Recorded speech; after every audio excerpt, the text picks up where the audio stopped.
പ്രിയപ്പെട്ടവരെ, കവിതയുടെ താളപദ്ധതിയും സംഗീതവും ചർച്ച ചെയ്യുന്ന താളം പാട്ട് കവിത എന്ന സെഷനാണ് ഇവിടെ ഇപ്പം നടക്കാൻ പോകുന്നത്. മലയാളത്തിൻ്റെ ശക്തനായ കവിയും പ്രഭാഷകനുമായ ശ്രീ ആലങ്കോട് ലീലാകൃഷ്ണനാണ് ഈ സെഷനിൽ പങ്കെടുക്കുന്നത്. പൊതു കവിതയിലെ സൗമ്യ ഭാവമായ ശ്രീ ആലങ്കോട് ലീലാകൃഷ്ണൻ അദ്ദേഹത്തിൻ്റെ വാക്കുകളിലൊപ്പം തന്നെ എപ്പോഴും മാനവികത നിലനിൽക്കുന്നത് നമുക്ക് കാണാൻ കഴിയും.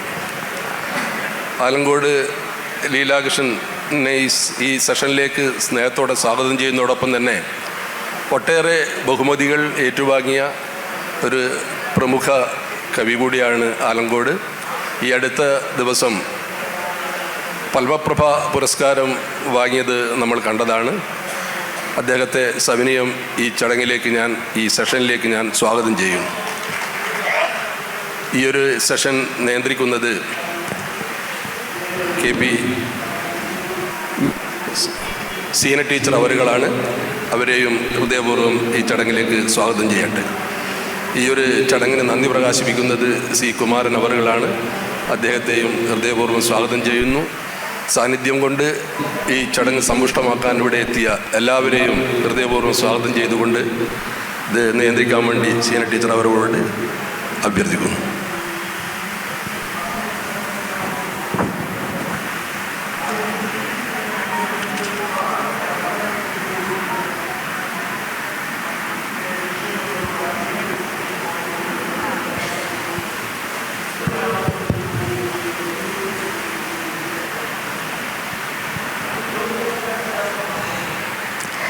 പ്രിയപ്പെട്ടവരെ, എല്ലാവർക്കും നമസ്കാരം.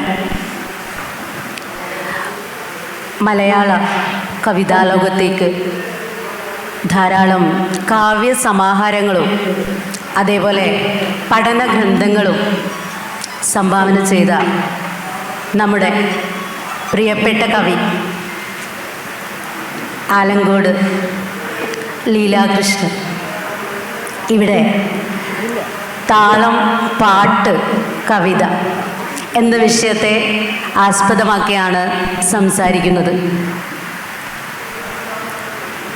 പ്രഭാഷണ കലയുടെ മർമ്മമറിയുന്ന അദ്ദേഹത്തിന് തൻ്റെ ഉജ്ജ്വല പ്രഭാഷണങ്ങളാൽ വലിയൊരു ആസ്വാദക വൃന്ദം തന്നെ സ്വന്തമായിട്ടുണ്ട്.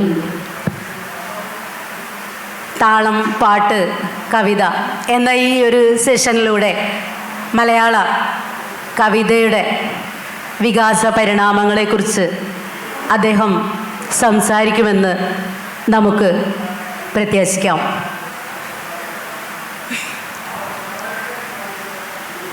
കേരളത്തിൽ അങ്ങോളം ഇങ്ങോളം സഞ്ചരിക്കുന്ന ഒരു കവി കൂടിയാണ് ആലങ്കോട് ലീലാകൃഷ്ണൻ സർ. അപ്പം ഇങ്ങനെയുള്ള സഞ്ചാരങ്ങളിൽ അദ്ദേഹം ഓരോ നാട്ടിലെയും നാട്ട് പാട്ടുകൾ, അവിടെയുള്ള ചൊല്ലുകൾ, വാമൊഴി ഗീതങ്ങൾ, നാടോടിപ്പാട്ടുകൾ എന്നിങ്ങനെയുള്ള എല്ലാത്തിനെയും അതീവ ഗൗരവമായിട്ട് പരിഗണിക്കുന്ന ഒരാളാണെന്ന് ഞാൻ മനസ്സിലാക്കിയിട്ടുള്ളത്. അപ്പോൾ വളരെ ഗൗരവത്തോടെ അതിനെ പരിഗണിക്കുകയും അതുപോലെ തന്നെ അത്തരം പാട്ടുകൾ പഠിക്കുകയും അതേപോലെ അവ കിട്ടാവുന്ന വേദികളിലൊക്കെ ധാരാളം വേദികൾ ലഭിക്കാറുള്ള ഒരു കവി കൂടിയാണ് അദ്ദേഹം. എല്ലാ വേദികളിലും അദ്ദേഹം ഇത്തരം പാട്ടുകൾ അവതരിപ്പിക്കാറുണ്ട്. അപ്പോൾ ഈ പാട്ടുകൾ നമ്മുടെ കാവ്യലോകത്തിന് വലിയ സംഭാവന നൽകിയിട്ടുണ്ടെന്ന് അദ്ദേഹത്തിനും നമുക്കും അറിയാവുന്നതാണ്. അപ്പം അതിനെക്കുറിച്ച് താങ്കൾക്ക് ഒന്ന് വിശദീകരിക്കാമോ, ആ സംഭാവനകളെക്കുറിച്ച്? നമസ്കാരം. സീന ടീച്ചർ, രാജേട്ടൻ, വടകരയിലെ കടത്തനാട്ട് ലിറ്ററേച്ചർ ഫെസ്റ്റിവലിലെ വളരെ പ്രബുദ്ധരായ ഒരു സമൂഹമാണ് എൻ്റെ മുമ്പിലിരിക്കുന്നത്. എല്ലാവർക്കും എൻ്റെ വിനീതമായ നമസ്കാരം. നമ്മുടെ വിഷയം താളം പാട്ട് കവിത എന്നതാണ്. അതിൽ വളരെ പ്രധാനപ്പെട്ടൊരു കാര്യമാണ് ടീച്ചർ ചോദിച്ചത്. നമ്മുടെ പാട്ടുകൾ എങ്ങനെയാണ് കവിതയെ സ്വാധീനിച്ചത്? സത്യം പറഞ്ഞാൽ മലയാളത്തിൻ്റെ കാവ്യപാരമ്പര്യം പാട്ടിൽ നിന്നാണ് തുടങ്ങുന്നത്. ചെറുകഥയ്ക്കും നോവലിനുമൊക്കെ ഒരു 125-130 വർഷത്തെ പാരമ്പര്യമുള്ളൂ. ഇത് കഥകളും നോവലുകളും ഉണ്ടായിട്ട് അത്രേ കാലമായിട്ടുള്ളൂ. എന്നാൽ മലയാളത്തിലെ കവിത, മലയാള ഭാഷ ഉണ്ടാകുന്നതിനും എത്രയോ നൂറ്റാണ്ടുകൾക്ക് മുമ്പ്, എഴുത്തച്ഛൻ 16-ാം നൂറ്റാണ്ടിലാണ് മലയാള ഭാഷയ്ക്കൊരു കയ്യും കണക്കും ഉണ്ടാക്കിയത്. നമ്മൾ അദ്ദേഹത്തെ ഭാഷാപിതാവെന്ന് വിളിക്കുന്നു, പക്ഷേ അദ്ദേഹം കണ്ടുപിടിച്ചതല്ല മലയാള ഭാഷ. എഴുത്തച്ഛന് മുമ്പ് ഇവിടെ തന്നെ ചെറുശ്ശേരി ഉണ്ടായിരുന്നു.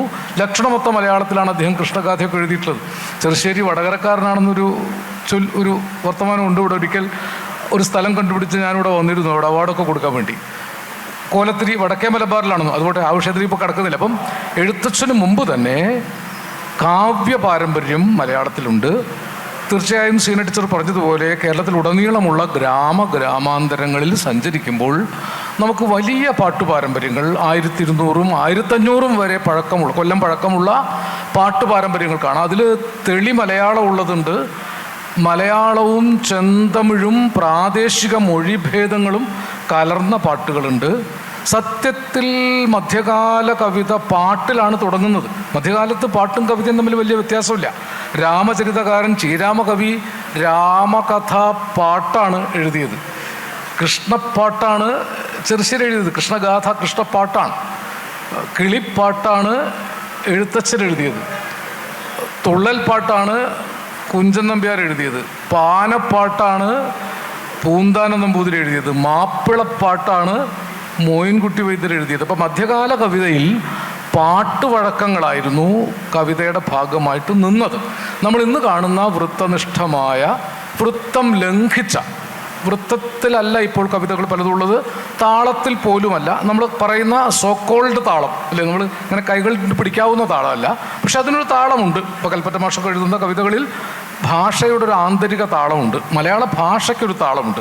ഇതൊക്കെ വരുന്നത് വാസ്തവത്തിൽ ഈ പാട്ടുവഴക്കങ്ങളിലാണ്. നമ്മൾ കടത്തനാട്ടിലല്ലേ ജീവിക്കുന്നത്, നമ്മളിപ്പോൾ ഇരിക്കുന്നത്. കടത്തനാട്ടിലാണ് ഏറ്റവും പഴയൊരു പാട്ട് പാരമ്പര്യം ഉള്ളത്, വടക്കൻ പാട്ട് പാരമ്പര്യം. എത്രയോ പാട്ടുകൾ, 24 വടക്കൻ പാട്ടുകളാണ് നമ്മൾ സ്ഥിരം കണ്ടുവന്നതെങ്കിൽ അതിൽ നിന്ന് വ്യത്യസ്തമായി ടി.എച്ച്. കുഞ്ഞിരാമൻ നമ്പ്യാർ പൂമാതൈ പൊന്നമ്മയുടെയും മതിലേരിക്കന്നിയുടെയും അടക്കമുള്ള അന്ന് കേട്ടിട്ടില്ലാത്ത അനേകം പാട്ടുകൾ ടി.എച്ച്. കുഞ്ഞിരാമൻ നമ്പ്യാരാണ് പുറത്തു കൊണ്ടുവന്നത്. വാസ്തവത്തിൽ കുഞ്ഞിരാമൻ നമ്പ്യാരെ വന്ന് ഞാൻ ഇൻ്റർവ്യൂ ചെയ്തിട്ടൊക്കെ ഉണ്ട്. കുഞ്ഞിരാമൻ നമ്പ്യാർ പാട്ടുകളുടെ ഒരു ജീവിച്ചിരിക്കുന്ന ഭണ്ഡാരമായിരുന്നു. അദ്ദേഹത്തിൻ്റെ ഹൃദയം നിറയെ പാട്ടുകളായിരുന്നു. ഇരുന്ന ഇരുപ്പിൽ പൂമാതൈ പൊന്നമ്മയും ബദലേരി കന്നിയൊക്കെ എനിക്ക് ഇരുന്ന ഇരുപ്പിൽ പാടി തന്നു. വടക്കൻ പാട്ടിൽ നമ്മൾ കേൾക്കാത്ത പാട്ട് വഴക്കങ്ങൾ. വടക്കൻ പാട്ടൊരു പ്രധാനപ്പെട്ട പാട്ടുധാരയാണ്.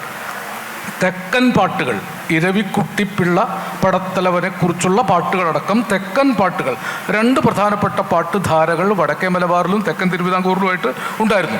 വള്ളുവനാടൻ പാട്ടുകൾ എന്ന് പറയുന്ന വള്ളുവനാട്ടിൽ മാത്രം നിലനിന്നിരുന്ന കുറേ പാട്ടുകളുണ്ട്. കണ്ടർമേനോൻ പാട്ട്, ഇത്താപ്പൂവിൻ്റെ പാട്ടുകഥ പോലുള്ള ചാവേർ പാട്ടുകൾ. അത് ചരിത്രപരമായിട്ട് പറയാച്ച ഒരുപാട് പറയാനുണ്ട്. ഈ പാട്ടുകളിൽ നിന്നാണ് വാസ്തവത്തിൽ നമ്മൾ നമ്മുടെ വൃത്തങ്ങൾ ഉണ്ടാക്കുന്നത്. ഗണക കവി എന്നൊരു കവി, അദ്ദേഹം ജീവിച്ച കാലം നമുക്ക് ഓർമ്മയില്ല, വളരെ പഴയ കവിയാണ്.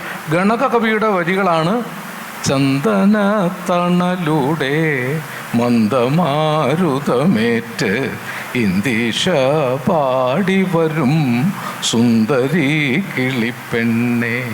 ഇതിൽ നിന്നാണ് ശാരിക പൈതലെ, ചാരുശീലെ, വരികാരോമലെ, കഥാശേഷവും ചൊൽക നീ. ഇത് കേൾക്കുമ്പോൾ കുറച്ച് വാക്കുകളുടെ വ്യത്യാസമുണ്ട്. ചന്ദന തണലൂടെ ശാരിക പൈതലെ, അങ്ങനെ വിടർത്തി ചൊല്ലണം. ഈ വിടർത്തി ചൊല്ലാനുള്ള സാധ്യതയാണ് പാട്ടുകൾ നമുക്ക് തന്നത്. ഇതിന് ഒരു കാര്യം കൂടി താളത്തെക്കുറിച്ച് പറയേണ്ടതുണ്ട്. താളമൊക്കെ പറഞ്ഞാൽ ഇപ്പോൾ പുതുകവികൾ നമ്മളോട് യോജിക്കുകയില്ല. ഞാൻ പുതുകവിത താളത്തിലാവണമെന്നൊന്നുമല്ല പറയുന്നത്. കേരളത്തിനൊരു താള പാരമ്പര്യമുണ്ട്. നമ്മൾ 5 ഗതികൾ എന്ന് പറയും, ലഘുവായി പരിചയപ്പെടുത്തുകയാണ്. 5 ഗതികൾ: തിസ്രം, ചതുരശ്രം, ഖണ്ഡം, മിശ്രം, സങ്കീർണം. ഇങ്ങനെ 5 ഗതികളാണ്. ഈ തായമ്പകയിലും മേളത്തിലുമൊക്കെ ഈ ഗതികളാണ് നമ്മൾ സാധാരണ ഉപയോഗിക്കുന്നത്. ഇപ്പോൾ തക്കിട്ട, അതാണ് തിസ്രം, 3 അക്ഷരമുള്ള ഒരു താളം. തി 4 അക്ഷരമുള്ള ചതുരശ്രം. ഇത് മിശ്രമാകുമ്പോൾ തക്കിട്ട തക്കത്തിമ്മി എന്നോ. മൂന്നാമത്തെ താളമായി. വളരെ ലളിതമാണ് കാര്യം മനസ്സിലാക്കാൻ. ഖണ്ഡമാകുമ്പോൾ ഇത് മുറിച്ചു വരും. തക്കിട്ട തക്ക തിമ്മി തക്ക തക്കിട്ട തക്ക തക്ക തിമ്മി തക്ക തക്കിട്ട തക്ക തക്ക തിമ്മി തക്ക, ഇങ്ങനെ മിക്സ് ചെയ്ത് മുറിച്ചു വരും. സങ്കീർണം എന്ന് പറയുമ്പോൾ ഇതൊക്കെ കൂടി കലർന്ന് എത്ര സങ്കീർണ അവസ്ഥയിലേക്കും പെർമ്യൂട്ട് ചെയ്ത് കമ്പൈൻ ചെയ്ത് പോകാൻ ഈ 5 ഗതികൾ, ഇത് 5 ഗതി എന്നാണ് പറയാം. തിസ്രം, ചതുരശ്രം, മിശ്രം, ഖണ്ഡം, സങ്കീർണം. ഇത്രയേ ഉള്ളൂ മലയാളത്തിലെ താളങ്ങൾ. ഈ താളങ്ങളുടെ പെരുക്കമാണ് നമ്മുടെ നാടൻ പാട്ടുകളിലും വൃത്തങ്ങളിലും ഒക്കെ സാമാന്യന വരുന്നത്. നമ്മൾ പണ്ട് പറയില്ലേ, ഗതി 5 മുട്ടി എന്ന് പറയില്ലേ. ഈ താളം ഇല്ലാതായാൽ, ഈ 5 താളം പോയാൽ ജീവിതത്തിൻ്റെ ഗതി 5 മുട്ടി എന്നാണ് നമ്മൾ പറയാം. സത്യത്തിൽ മലയാള കവിത ഇപ്പോൾ ഗതി 5 മുട്ടിയ ഒരവസ്ഥയിലാണ്. താളത്തിലാരും കവിത എഴുതുന്നില്ല. കവികളോട് താളത്തെക്കുറിച്ച് പറഞ്ഞിട്ട് കാര്യമില്ല. പക്ഷെ നമുക്ക് ഈ സമ്പന്നമായ പാട്ടുകളെ എത്രയോ ഉദാഹരിക്കാം. എത്രയോ ഓരോ നാട്ടിലും ഓരോ മാതിരിയാണ്. ഇപ്പോൾ ഇവിടെ തന്നെ നമ്മളിപ്പം വടക്കം പാട്ട് പാടുന്ന പോലെ ഞങ്ങളുടെ നാട്ടിൽ ഈ പാടത്ത് ഞാറ് നടുന്ന പെണ്ണുങ്ങൾ വടക്കം പാട്ട് പാടുന്നത് കേട്ടിട്ടാണ് ഞാൻ ഈ തച്ചോളിയോ തേനൻ പൊന്നിയമ്പടയ്ക്ക് പോയ പാട്ട് ആദ്യം കേട്ടത്. എൻ്റെ നാട്ടിലെ ചക്കയെടുത്തിയും കോച്ചിയെടുത്തിയും ചെറുച്ചിയെടുത്തിയും അങ്ങനെ കുറേ കർഷക തൊഴിലാളി പെണ്ണുങ്ങൾ അവർ പാടുമ്പോൾ തച്ചോളിയല്ലോ മേന കുഞ്ഞോ തേനൻ ആചാരത്തോടെ അടക്കത്തോടെ ചിത്തിര തൂണു മൊളിഞ്ഞു നിന്ന് മോതിര കയ്യോടെ വായും പൊത്തി. ഈ സാധാരണ ഇവിടെ പാടുന്നത് കൈകുട്ടികളിക്കൊക്കെ പാടുമ്പോൾ മറ്റേ കോൽക്കളിക്ക് തച്ചോളിയല്ലോ മേന കുഞ്ഞോ തേനൻ എന്നിങ്ങനെ താളത്തിലാണ്.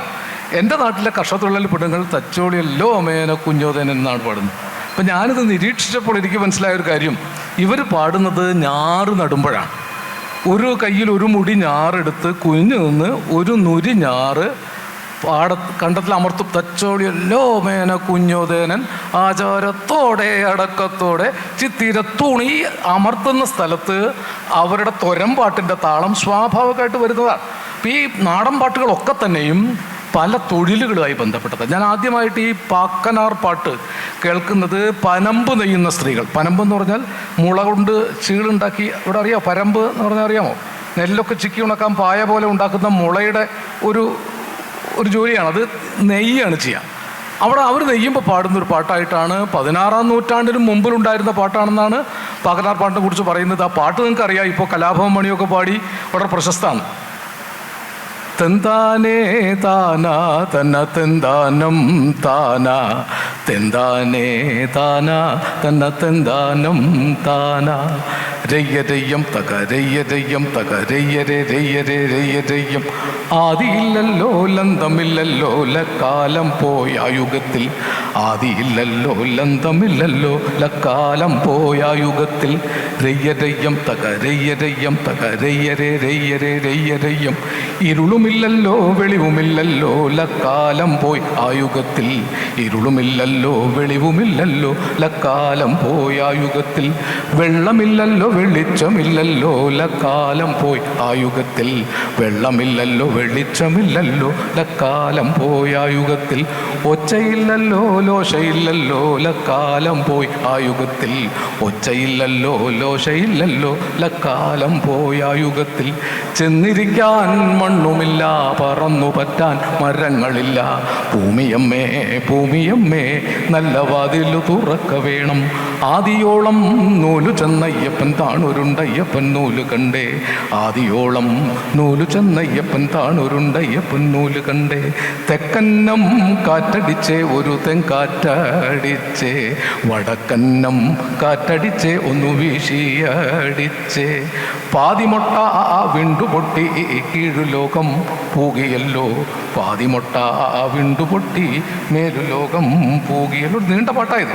ഞാൻ ഇത്രയും പാടിയത് ഇത് വള്ളുവനാട്ടിൽ കേൾക്കുന്ന പോലെയല്ല തെക്കൻ മേഖലയിൽ കേൾക്കുന്നത്. ഇത് പാട്ട് ഇത് തന്നെയാണ്, ഇതേ മീറ്റർ തന്നെയാണ്. പക്ഷേ ഇതിൻ്റെ ആശയം ഇതാണെങ്കിലും തെക്കോട്ട് കേൾക്കുമ്പോൾ കുറച്ചുകൂടി റോ ആണ്. ഇത്രത്തോളം മലയാളം ലെജിബിൾ അല്ല, മലയാളം വ്യക്തത വരുന്നില്ല. ഇതിലിപ്പം ചെന്നിരിക്കാൻ മണ്ണുമില്ല പറന്നു പറ്റാൻ മരങ്ങളില്ല. ഭൂമിയമ്മേ ഭൂമിയമ്മേ നല്ല വാതിൽ തുറക്ക വേണം. ഒരു പരിസ്ഥിതി പ്രശ്നമാണ്. പക്ഷികൾക്ക് ചെന്നിരിക്കാൻ മണ്ണുമില്ല, പറന്നു ചെന്നിരിക്കാൻ മരങ്ങളും ഇല്ലാത്തൊരു പാരിസ്ഥിതിക നാശത്തെക്കുറിച്ചൊക്കെയാണ് ഇത് പറയുന്നത്. പാതിമൊട്ട വിണ്ടുപൊട്ടി മേലു ലോകം പൂകിയല്ലോ, പാതിമൊട്ട വിണ്ടുപൊട്ടി കീഴ് ലോകം പൂകിയല്ലോ. 16-ാം നൂറ്റാണ്ടിന് മുമ്പുണ്ടായ പാട്ടാണെങ്കിൽ ഭൂമി ഉരുണ്ടതാണെന്ന് മോഡേൺ സയൻസ് കണ്ടുപിടിക്കുന്നതിന് മുമ്പ് കോഴിമുട്ട പോലെയാണ് ഭൂമി എന്ന് ഈ പാട്ടിൽ പറയുന്നുണ്ട്. പക്ഷെ ഞാനതിൽ അന്വേഷിച്ചപ്പോൾ കണ്ടൊരു കാര്യം, ഈ പാട്ടുകൾ പരിഷ്കരിക്കപ്പെട്ടു. ഫോക്ക്ലോർ നിരന്തര പരിണാമിയാണ്. ഞാൻ പാടുമ്പോൾ വരെ എൻ്റേതായ പരിഷ്കരണം വരുത്തിയിട്ടാണ് പാടുന്നത്. അപ്പോൾ ഫോക്ക്ലോറിലെ നാട്ടുകവിതകളൊക്കെ ഒരു റോ പൊസിഷനിൽ നിൽക്കുകയല്ല, അത് നിരന്തര ജനപരിണാമത്തോടൊപ്പം കാലപരിണാമത്തോടൊപ്പം ഭാഷ നവീകരിച്ച്. ഞാൻ അന്വേഷിച്ചപ്പോൾ മനസ്സിലാക്കിയ ഒരു കാര്യം, ഈ പുള്ളുവപ്പാട്ട് എന്ന് പറയുന്ന പാട്ട് ശാഖ എത്രയോ നൂറ്റാണ്ടുകളായിട്ടുള്ളതാണ്. പക്ഷേ എഴുത്തച്ഛൻ്റെ കാലശേഷം എൻ്റെ പ്രദേശത്ത് മാണൂർ കുഞ്ഞൻ നായർ എന്ന് പറയുന്ന ഒരു വലിയ കവി ഈ പാട്ടുകൾ പുള്ളുവന്മാർക്ക് പരിഷ്കരിച്ചു കൊടുത്തു എന്ന് വ്യക്തമല്ലാത്തൊരു രേഖ കണ്ടുപിടി. അപ്പോൾ നാട്ടുപാട്ടുകൾ പരിഷ്കരിച്ചു വന്നാണ് ഒരു പക്ഷേ കവിതകളും വൃത്തങ്ങളുമായിട്ട് വന്നിട്ടുള്ളത്. അപ്പോൾ പാട്ടിൽ നിന്നാണ് കവിത ഉണ്ടായത്. പാട്ടിൽ കവിതയുണ്ട്, കവിതയിൽ പാട്ടുമുണ്ട്. സിനിമ പാട്ടായിട്ട് പിൽക്കാലത്ത് നാടകഗാനമായിട്ട് വന്നതിലും പാട്ടിൻ്റെ ഘടനയ്ക്ക് വ്യത്യാസമുണ്ടെങ്കിലും അതിൽ കവിതയുടെ സ്വഭാവമുണ്ട്. വ്യത്യസ്തങ്ങളായ അനേകം താളങ്ങളെ അതിൽ ഉപയോഗപ്പെടുത്താനും സാധിച്ചിട്ടുണ്ട്. വളരെ ചെറുപ്പത്തിൽ തന്നെ ധാരാളം കവിതാ പുസ്തകങ്ങൾ വായിക്കാനുള്ള അവസരം ഉണ്ടായിട്ടുണ്ടെന്ന് ഞാൻ ഒരു പ്രഭാഷണത്തിൽ കേട്ടിട്ടുണ്ട് സാറിൻ്റെ. അപ്പോൾ അതുകൊണ്ട് തന്നെ തുഞ്ചനും കുഞ്ചനും പിയും ഇടശ്ശേരിയും ഒക്കെ ഹൃദയത്തിൽ മാത്രമല്ല ഓർമ്മകളിലും സൂക്ഷിക്കുന്ന ഒരാളാണെന്നുള്ളതാണ് ഒരു പ്രത്യേകതയായിട്ട് ഞാൻ കാണുന്നത്. അപ്പോൾ ഈ ഒരു കാവ്യ പാരമ്പര്യം താങ്കളുടെ എഴുത്തിനെ ഏത് രീതിയിലാണ് സ്വാധീനിച്ചിട്ടുള്ളത്? ഈ മനസ്സിൽ നിറച്ച് വെച്ചിട്ടുള്ള കാവ്യ പാരമ്പര്യം താങ്കളുടെ എഴുത്തിനെ സ്വാധീനിച്ചിട്ടുണ്ടോ? തീർച്ചയായിട്ടും ഉണ്ട്. ഞാൻ ഈ പറഞ്ഞതുപോലെ നാട്ടുപാട്ടുകൾ, എഴുത്തച്ഛൻ തൊട്ടുള്ള കവികളുടെ കവിതകൾ, രാമചരിതകാരൻ, കണ്ണശപ്പണിക്കന്മാർ, നിരണം പണിക്കന്മാർ എന്ന് പറഞ്ഞാൽ കണ്ണശപ്പണിക്കന്മാർ, കുഞ്ചൻ നമ്പ്യാർ, മോയിൻകുട്ടി വൈദ്യർ, സാധാരണക്കാർ വായിക്കാൻ സാധ്യതയില്ലാത്ത മോയിൻകുട്ടി വൈദ്യരെ വായിക്കാൻ എനിക്ക് ഭാഗ്യമുണ്ടായി. അങ്ങനെ വന്ന് ഇപ്പോൾ ഈ പുതിയ കാലം വരെ ഞാൻ നന്നായി വായിക്കുന്ന ഒരാളാണ്. അതുകൊണ്ട് ഞാൻ നല്ല കവിയല്ല എന്ന് എനിക്ക് നല്ല ബോധ്യമുണ്ട്. കാരണം നല്ല കവിതകൾ വായിക്കുന്ന ഒരാൾക്ക് ഞാൻ കവിതയിൽ ഹോംവർക്ക് ചെയ്തുകൊണ്ടിരിക്കുന്നേ ഉള്ളൂ എന്ന ഒരു വിനയമുണ്ടാകും. അതുകൊണ്ട് ഒരിക്കലും ഞാനൊരു വലിയ കവിയാണെന്ന് ഒരു കാലത്തും മനസ്സിൽ വിചാരിച്ചിട്ടില്ല. ജീവിതത്തിൽ ഇന്നേ വരെ പറഞ്ഞിട്ടില്ല, പറയാൻ ധൈര്യമില്ല. കാരണം നാട്ടുകവികൾ പോലും, ഇപ്പം നമ്മൾ ഈ വടക്കൻ പാട്ടിൻ്റെ ശേഖരം ഒന്ന് പരിശോധിച്ചാൽ എത്ര ഉപമകളാണ്. പെണ്ണിനെ വർണ്ണിക്കാൻ കുന്നത്ത് കൊന്നയും പൂത്ത പോലെ, വയനാടൻ മഞ്ഞൾ മുറിച്ച പോലെ, കുരുത്തോലയായതിൻ വർണ്ണം പോലെ, കുന്നിക്കുരുവിൻ്റെ വർണ്ണം പോലെ. ഇതേ ഉപമകൾ തന്നെയാണ് ആണുങ്ങളെ വർണ്ണിക്കാൻ ഉപയോഗിക്കുന്നത്, അല്ലേ? കുന്നത്ത് വെച്ച വിളക്ക് പോലെ, ചന്ദനക്കാതൽ കടഞ്ഞ പോലെ. ആണാണെങ്കിൽ ആരോമൽ താടി, അരിമ്പൻ മീശ എന്നുകൂടി ചേർക്കും. അപ്പോൾ ഒരു ഒഴുക്ക് ശീല് പോലെ. വടക്കൻപാട്ട് മാത്രം പരിശോധിച്ചാൽ ഏത് കവിക്കും എടുത്ത് പ്രയോഗിക്കാൻ നാടോടി വഴക്കത്തിൽ നാണിയപ്പെട്ടു പോരുന്ന ഏത് കവിക്കും എടുത്തുപയോഗിക്കാനുള്ള ഒരുക്ക് ശീലുകൾ പോലെ പേരറിയാത്ത, ചരിത്ര പുസ്തകത്തിൽ പേര് ചേർക്കപ്പെടാത്ത എത്രയോ കവികൾ സമ്പാദിച്ചു വെച്ച അതിസമ്പന്നമായ ഒരു പാട്ട് സംസ്കാരം കടത്തനാട്ടിൽ തന്നെയുണ്ട്. ഇങ്ങനെ അന്വേഷിച്ചാൽ ഓരോ ഗ്രാമത്തിലും ഓരോ നാട്ടിലും ഓരോ ദേശത്തും അതിസമ്പന്നമായ ഒരു നാട്ടുപാട്ട് പാരമ്പര്യം കാത്തു സൂക്ഷിച്ച് കിടക്കുന്നുണ്ട്. വളരെ വ്യത്യാസമുള്ള പാട്ടുകൾ. ഇപ്പം ഇത് തന്നെ ഇപ്പം ഞാൻ ഉദാഹരണത്തിൽ പാടിത്തരാം. അപ്പം വടക്കൻപാട്ടിലെ വളരെ പ്രശസ്തങ്ങളായ ഏതെങ്കിലും ഒരു വരി, കുന്നത്തു വെച്ച വിളക്കുപോലെ, ചന്ദനക്കാതൽ കടഞ്ഞ പോലെ, ഇങ്ങനെ ഒരു രീതിയിലല്ലേ ചൊല്ലുക നമ്മൾ. ഈ വക പെണ്ണുങ്ങൾ ഭൂമിയിലുണ്ടോ, മാനത്തുനിന്നെങ്ങാനും പൊട്ടി വീണു. ഇത് മെലോഡിയസ് ആയിട്ട് പാടാവുന്ന ഒരു താളമാണ്. ഇതേ താളത്തിൽ എത്രയോ പാട്ടുകൾ ഏത് നാട്ടിലുണ്ടായതാണെന്ന് അറിയാത്തൊരു പാട്ടാണ് കേരളത്തിൻ്റെ പഴയൊരു നാട്ടുപാട്ട്, കേരളത്തിൻ്റെ ദേശീയ ഗാനം എന്ന് പറയാവുന്ന പാട്ട്. മാവേലി നാടുവാണിടും കാലം, മനുഷ്യരെല്ലാവരും ഒന്നുപോലെ, ആമോദത്തോടെ വസിക്കും കാലം, ആപത്തങ്ങാർക്കൂ മുട്ടില്ലതാനും. കോലത്തിരി നാട് തുളുവർ നാട്, കോട്ടയം. ഇത് ചേർത്ത് വെച്ച് വായിക്കാവുന്നതാണ്. ഈ മാവേലി പാട്ടിനോട് വടക്കപ്പാട്ട് ചേർത്ത് വയ്ക്കാം. മലപ്പുറത്ത് കൊണ്ടോട്ടിയിൽ ഉണ്ടായ മാപ്പിള മഹാകവി മോയിൻകുട്ടി വൈദ്യർ പൂമകളാണ് ഹുസുനുൽ ജമാൽ പുന്നാരെ താളം മീകന്തേ ബീവി ഹേമങ്ങൾ മീതെ മണിച്ചിത്തിരം ആഭരണക്കോവയണിന്തേ ബീവി എന്നൊരു ഇശൽ എഴുതിയിട്ടുണ്ട്. നമുക്കത് ഇങ്ങനെ ചൊല്ലാവുന്നതാ ശരിക്കും. പൂമക്കളാണ് ഹുസുനുൽ ജമാൽ പുന്നാരെ താളം മികന്തേ ബീവി ഹേമങ്ങൾ മീതെ മണിച്ചിത്തീരം ആഭരണ കോവയണിന്ത ബീവി കുന്നത്തു വെച്ച വിളക്കു പോലെ. ഇതൊരു തുടർച്ചയാണ്. ഞാൻ തെക്ക് പ്രദേശത്ത് കേട്ട ഒരു കരോൾ പാട്ടാണ്. കാലിത്തൊഴുത്തിൽ പിറന്നൊരീശൻ ഏഴയ്ക്ക് നാഥനാം യേശുദേവൻ കുന്നത്തു വെച്ച ഇങ്ങനെ ചേർത്ത് വയ്ക്കാം. പിന്നീട് സിനിമ പാട്ട് എഴുതിയ വയലാർ എഴുതി ദേവരാജൻ ഈണം പകർന്ന പുത്തൂരം വീട്ടിൽ ജനിച്ചോരെല്ലാം പൂ പോലഴകുള്ളോരായിരുന്നു ആണുങ്ങളായി വളർന്നോരെല്ലാം അംഗം ജയിച്ചവരായിരുന്നു. എനിക്ക് ടീച്ചറെ കിട്ടിയ ഒരു അറിവ്, പല പ്രദേശത്ത് പല കാലങ്ങളിൽ ഉണ്ടായ പല പാട്ടുകൾക്കും ഒരു ഏകത്വമുണ്ട്, ഒരുപോലെ ആയ ഒരു സമപ്പെടുത്തലുണ്ട്. കേരളത്തിൻ്റെ സംസ്കാരത്തിൻ്റെ ഏകത്വം, ജാതിമതാതീതമായ ഒരു ഏകമാനവികത പാട്ടുകളിൽ നിന്നാണ് ആദ്യം തുടങ്ങുന്നത്. ഏത് പാട്ടെടുത്ത് നോക്കിയാൽ ഇതായിരുന്നു എൻ്റെ ഒരു അന്വേഷണം. ഇത് പൊതുവേ വലിയ പ്രയാസം ഉണ്ടാക്കിയൊരു അന്വേഷണമാണ്. ഇങ്ങനെ പറയുമ്പോൾ ചിലർക്ക് തീരെ ഇഷ്ടപ്പെടില്ല. എൻ്റെ പ്രദേശത്ത്, നിങ്ങളുടെ പ്രദേശത്തൊക്കെ പരിചയമുള്ളൊരു കുറത്തിപ്പാട്ടുണ്ട്. ഏറ്റവും കീഴാള ജാതിക്കാരായ ആളുകൾ പാടിയിരുന്ന പാട്ടാണ് കുറത്തിപ്പാട്ട്. ഇവിടെയും കാണും. എൻ്റെ പ്രദേശത്തുള്ളൊരു പാട്ട്, വള്ളുവനാടൻ പാട്ട് ഞാൻ പാടിത്തരാം. ഇത് വള്ളുവനാട്ടിലൊരു പാട്ടാണ്. ശ്രീഭുവനം നാടുതോറും നാടു നല്ല ദേശം കന്നിമുന്നം നാട്ടിലെ പിറന്നൊരു കുറത്തി വിഷ്ണുവിങ്കൽ ഭക്തിയോടെ വിശ്വസിച്ചോരുത്തൻ ഭക്തനായ നൽകുറവൻ വേട്ടുകൊണ്ടവളെ ഏകചക്രനെന്നുള്ളൊരു ബാലനും പിറന്നു. അന്നൊരു നാളക്കുറവൻ അക്കുറത്തി തന്നെ ഭംഗിയിൽ വിളിച്ചരികിൽ ചേർത്തു നിർത്തി ചൊല്ലി വീടു പുക്കിയിരുന്നു കൊണ്ടാൽ പാപകർമ്മമേറും ഊരു ചുറ്റി സഞ്ചരിച്ചാൽ പാപകർമ്മം തീരും. ഇതൊരു പല രീതിയിൽ മെലോഡിയസ് ആയിട്ട് പാടാവുന്ന ഒരടിസ്ഥാന കീഴാളപ്പാട്ടാണ്. കുറത്തി വൃത്തം, കുറത്തി മട്ട് എന്നാണ്. കൊങ്ങശ്ശേരി കൃഷ്ണൻ എന്ന വള്ളുവനാട്ടിലെ വളരെ പഴയ ഒരു കമ്മ്യൂണിസ്റ്റുകാരൻ, കൊങ്ങശ്ശേരി കൃഷ്ണൻ അറിയാമല്ലോ.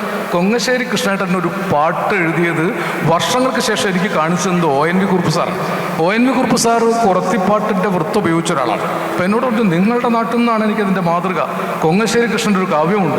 അങ്ങനെ അന്വേഷിക്കുമ്പോഴാണ് കൊങ്ങശ്ശേരി കൃഷ്ണൻ, കമ്മ്യൂണിസ്റ്റുകാരനായിരുന്ന അട്ടപ്പാടിയിലൊക്കെ കമ്മ്യൂണിസ്റ്റ് പാർട്ടി വളർത്തിയെടുത്ത കൊങ്ങശ്ശേരി കൃഷ്ണൻ ഒരു നാട്ടുകാവ്യം കുറത്തി മട്ടിൽ എഴുതിയിട്ടുണ്ട്. ഈ കുറത്തി മട്ടാകട്ടെ കേരളത്തിലെ എല്ലാ മതക്കാരും ഉപയോഗിക്കുന്ന ഒരു പാട്ടാണ്.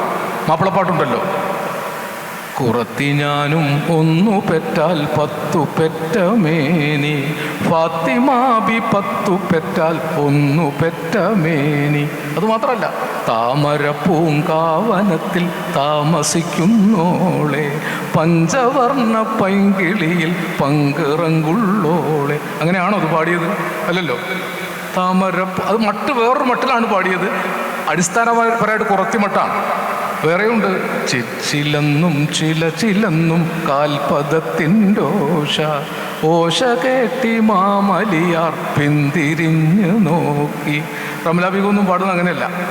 ചിച്ചിലെന്നും ചിലച്ചിലെന്നും കാൽപദത്തിൻ്റെ ഓശ കേട്ടി മാമലിയ പിന്തിരിഞ്ഞ് നോക്കി. വളരെ വ്യത്യാസമുള്ളതല്ലേ? ഒരു കവിതയാണ് ഇങ്ങനെ ചൊല്ലുന്നത് വിശ്വസിക്കാൻ പറ്റും. ഇതേ മീറ്ററിലാണ് ONV പൊന്നരിവാളം വിളിയിൽ കണ്ണെറിയുന്നോളെ, ആ മരത്തിൻ പൂന്തണലിൽ വാടി നിൽക്കുന്നോളെ. അങ്ങനെയല്ലല്ലോ അത് ദേവരാജൻ ഈണപ്പെടുത്തിയപ്പോൾ. പൊന്നരിവാളം പിള്ളിയിൽ കണ്ണെറിയുന്നോളെ, ആ മരത്തിൻ പൂന്തണലിൽ വാടി നിൽക്കുന്നോളെ. ഞാൻ പറഞ്ഞു വന്നത് ഈ നാട്ടുപാട്ടുകളിലൊക്കെ ഇലാസ്റ്റിക്കത വിടർത്താനും ചുരുക്കാനും പലതായി പാടി വ്യാഖ്യാനിക്കാനും പാടി വിടർത്താനും കഴിയുന്ന അതിസമ്പന്നമായ ഒരു പാട്ട് പാരമ്പര്യമാണ് ഇത്. നമ്മുടെ കവിതകളിൽ എടശ്ശേരി വരെ മുഹമ്മദ് അബ്ദുറഹ്മാൻ സാഹിബിനെ കുറിച്ചുള്ള ഒരു കവിതയിൽ എടശ്ശേരി എഴുതിയിട്ടുള്ളത് താമരപ്പൂങ്കാവിൽ എന്ന മട്ട് എന്നാണ്. മുഹമ്മദ് അബ്ദുറഹ്മാൻ സാഹിബിനെ കുറിച്ചൊരു പ്രധാനപ്പെട്ട കവിതയാണ്. പച്ചമാംസം ജീവനുള്ള മർത്യമാംസം കേറ്റി മുദ്ര വെച്ച വേഗണുകൾ ഓടി നിന്ന കാലം, നിങ്ങളപ്പോളൊക്കെ എന്ത് ചെയ്തിരുന്നു താനേ മംഗളാത്മനെ മുഹമ്മദ് അബ്ദുറഹ്മാനെ. നമുക്ക് മറിച്ചും ചൊല്ലാത്. മർത്യമാംസം ജീവനുള്ള പച്ചമാംസം കേറ്റി മുദ്ര വെച്ച വകണുകൾ ഓടി നിന്ന കാലം. ഇങ്ങനെ നമ്മൾ ഒരിക്കലും കുട്ടികളെ താളം പഠിപ്പിച്ചിട്ടില്ല. അതുകൊണ്ടാണ് കുട്ടികളൊക്കെ കുഴപ്പത്തിലാവുന്നത്. ഞാൻ കവിത പഠിച്ചൊരു കാര്യം, ഇതൊക്കെ പല രീതിയിൽ നമ്മുടെ കവിതകളിൽ ഉപയോഗപ്പെടുത്തപ്പെട്ടിട്ടുണ്ട്. നമ്മൾ മഞ്ചരി വൃത്തം പഠിപ്പിക്കുമ്പോൾ ടീച്ചറല്ലേ, അല്ല ഇംഗ്ലീഷ് ടീച്ചറാ അല്ലേ, മലയാള അധ്യാപകർ മഞ്ചരി വൃത്തം നമ്മളൊക്കെ പഠിച്ചിട്ടില്ലേ? ശ്രദ്ധ കാകളി വൃത്തത്തിൽ 2-ാം പാദത്തിൽ അന്ത്യമാം 2 അക്ഷരം കുറച്ചിടിൽ അത് മഞ്ചരിയായിടും. അതിനെന്തൊക്കെ ബുദ്ധിമുട്ടണം? ആദ്യം കാകളി കണ്ടുപിടിക്കണം. അതിൽ നിന്ന് ശ്രദ്ധ കാകളി എങ്ങനെ വ്യത്യാസപ്പെട്ടിരിക്കുന്നു എന്ന് അറിയണം. ആ ശ്രദ്ധ കാകളിയിലെ 2-ാം പാദം കണ്ടുപിടിക്കണം. 2-ാം പാദത്തിൽ അന്ത്യമായ 2 അക്ഷരം കുറയ്ക്കണം. ഇതിനൊക്കെ ബുദ്ധിമുട്ടാൻ ആരും മെനക്കെടില്ല. അതാണ് മഞ്ചരി വൃത്തം എൻ്റെ കൂടെ പഠിച്ചിരുന്ന ബാലനോട് ഞങ്ങളുടെ തങ്കപ്പ മാഷ്, ബാല മഞ്ചരി വൃത്തത്തിൻ്റെ ലക്ഷണം പറയുന്നു പറഞ്ഞാൽ ഒരു വിവരമില്ലാത്ത ആളാണ് ബാലൻ എന്നാണ് വിചാരം. പക്ഷെ ബാലൻ ഈ കാര്യത്തിൽ സംശയമൊന്നുമില്ല. എഴുന്നേറ്റ് നിന്ന് ബാലൻ പറയും അത് മഞ്ചരിയായിടും. ബാലിനെ സംബന്ധിച്ച ലക്ഷണം അത് മഞ്ചരിയായിടും. ഏതാണെന്ന് മാഷ് കണ്ടുപിടിക്കണം. അല്ല മാഷ്ക്ക് ഇത് കണ്ടുപിടിക്കാൻ പറ്റുള്ളൂ. നമുക്ക് ഇത്രയൊന്നും ബുദ്ധിമുട്ടേണ്ട കാര്യമില്ല. ചെറുശ്ശേരി തന്നെ മഞ്ചരി ഉണ്ടാക്കിയത് അറിയാമല്ലോ. മഹാരാജാവ് ചതുരംഗം കളിക്കുമ്പോൾ തോറ്റുപോകുന്നു എന്ന് തോന്നിയപ്പോൾ കുട്ടിയെ ഉറക്കുകയാണെന്ന വ്യാജേന രാജ്ഞി പാടിക്കൊടുത്ത താരാട്ടാണ് മഞ്ചരി. ഉന്തുന്ത് ഉന്തുന്ത് ഉന്തുന്ത് ഉന്തുന്ത് ഉന്തുന്തുന്തുന്തുന്താളേയുന്ത്. അത് മഞ്ചരിയായിടും. മഞ്ചരിയാക്കാൻ ഇത് പഠിപ്പിച്ചാൽ മതി. രാരീരം രാരീരം രാരീരം രാരീരം രാരീരം രാരീരം രാരീരാരം. എന്തെളുപ്പമാണ്. അമ്മയുടെ താരാട്ട് കേൾക്കാത്ത ഒരു കുട്ടിയും ലോകത്ത് ജനിച്ചു വളർന്നിട്ടില്ല. അപ്പം മഞ്ചരി വൃത്തം പഠിപ്പിക്കാൻ ഈ താരാട്ട് വൃത്തം എന്ന് പഠിപ്പിച്ചാൽ കുട്ടികളൊക്കെ മഞ്ചരിയെ ഇഷ്ടപ്പെടും. കാരണം മഞ്ചരി പല തരത്തിൽ പാടാവുന്നൊരു മീറ്ററാണ്. ആറ്റിലേക്കച്ചൂതാ ചാടല്ലേ ചാടല്ലേ, കാട്ടിലെ പൊയ്കയിൽ പോയി നീന്താം. ആറ്റിലേക്കച്ചൂതാ ചാടല്ലേ ചാടല്ലേ, കാട്ടിലെ പൊയ്കയിൽ പോയി നീന്താം. ആറ്റിലേക്കച്ചൂതാ ചാടല്ലേ ചാടല്ലേ, കാട്ടിലെ പൊയ്കയിൽ പോയി നീന്തും. മഞ്ചരി മാത്രം. ഞാനൊരു മഞ്ചരി ചൊല്ലിത്തരാം, നിങ്ങൾക്ക് പെട്ടെന്ന് മനസ്സിലാവും. മാണിക്യ വീണയുമായൻ മനസ്സിൻ്റെ താമര പൂവിലു നർന്നവളെ, പാടുകില്ലേ വീണ മീട്ടുകില്ലേ നിന്റെ വേദന എന്നോടു ചൊല്ലുകില്ലേ. അങ്ങനെ ഒരു മഞ്ചരി കേട്ടിട്ടുണ്ടോ?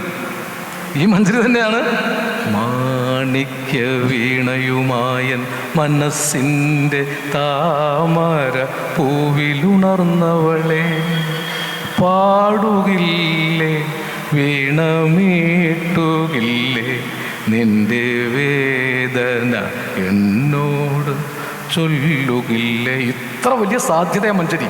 മഞ്ചരിയുടെ പാട്ട് വഴക്കങ്ങൾ പഠിച്ചാൽ കുട്ടികൾ മഞ്ചരിയിൽ എഴുതാൻ ആഗ്രഹിക്കും. നിർഭാഗ്യവശാൽ നമ്മുടെ ഒരു മലയാളം മാഷും ഇങ്ങനെ മഞ്ചരി കുട്ടികളെ പഠിപ്പിക്കുന്നില്ല എന്നൊരു സങ്കടമാണ് ഈ കവികളിലൂടെയൊക്കെ സഞ്ചരിച്ചപ്പോൾ എനിക്ക് തോന്നിയിട്ടുള്ളത്. ടീച്ചർ ചോദിച്ചോളൂ. മലയാള കവിത ഓരോ ദിവസവും എന്നല്ല ഓരോ മണിക്കൂറുകൾക്കകം എന്ത് ചെയ്തുകൊണ്ടിരിക്കുകയാണ്, മാറ്റത്തിന് വിധേയമായിക്കൊണ്ടിരിക്കുന്ന ഒന്നാണെന്ന് നമുക്കെല്ലാവർക്കും അറിയാവുന്നതാണ്. ഏറ്റവും കൂടുതൽ സാഹിത്യ മേഖലയിൽ പരീക്ഷണങ്ങൾ നടന്നുകൊണ്ടിരിക്കുന്നതും മലയാള കവിതയിൽ തന്നെയാണ്. പക്ഷേ താങ്കൾ പലപ്പോഴും താങ്കളുടെ കാവ്യ വഴി എന്ന് പറയുന്നത് അത് ഒരു പ്രത്യേകമായ വഴിയിലൂടെ തന്നെ താങ്കൾ സഞ്ചരിച്ചുകൊണ്ടിരിക്കുകയാണ്. അപ്പോൾ കവിത എന്ന് പറയുമ്പോൾ ഗദ്യ കവിത, പദ്യ കവിത എന്ന് മാത്രം നമുക്ക് അങ്ങനെ വേർതിരിക്കാൻ പറ്റുന്നൊരവസ്ഥയിലൂടെ അല്ല നമ്മൾ കടന്നു പോകുന്നത്. അനേകം കൈവഴികളുണ്ട് കവിതയ്ക്ക്, ഗദ്യവും പദ്യവും മാത്രമൊന്നുമല്ല. അപ്പം അങ്ങനെ പല കൈവഴികളിലൂടെ ഒഴുകിക്കൊണ്ടിരിക്കുന്ന ഒന്നാണ് മലയാള കവിത എന്നാണ് എനിക്ക് തോന്നുന്നത്. അപ്പം ഇതിൽ ഒന്ന് മികച്ചത്, മറ്റേത് കുറച്ച് മോശമായിട്ടുള്ളത്, അങ്ങനെ നമുക്ക് ഈ കാവ്യമേഖലയെ വേർതിരിക്കാൻ പറ്റുമോ? സാറിൻ്റെ അഭിപ്രായം എന്താണ്?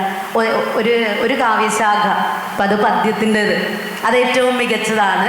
അപ്പോൾ അതേസമയം ഗദ്യത്തിൻ്റെ വഴിയിലൂടെ പോകുന്നത് അത് അത്രത്തോളം മെച്ചപ്പെട്ടതല്ല, അതിന് ധാരാളം പരിമിതികളുണ്ട്, കുറവുകളുണ്ട്. ഇതൊക്കെ എല്ലായിടത്തു നിന്നും ഈ അടുത്ത കാലത്തായിട്ട് കവിതയെക്കുറിച്ച് ഉയർന്നു വരുന്ന വിമർശനങ്ങളാണ്.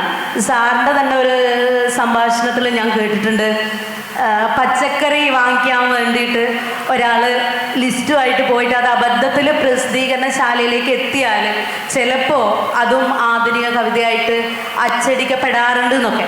ഇതിനെക്കുറിച്ച് താങ്കൾക്കൊന്ന് വിശദമായിട്ട് സംസാരിക്കാമോ? ടീച്ചറെ, അത് കവിതയിൽ ഇന്നതാണ് ശരിയെന്നോ ഇന്നത് മാത്രമേ ശരിയെന്നൊരു ശാഠ്യമില്ല. അങ്ങനെ വന്നാൽ അത് കൾച്ചറൽ ഫാഷിസമാണ്. ഫാഷിസം ആരംഭിക്കുന്നത് എന്താണ്?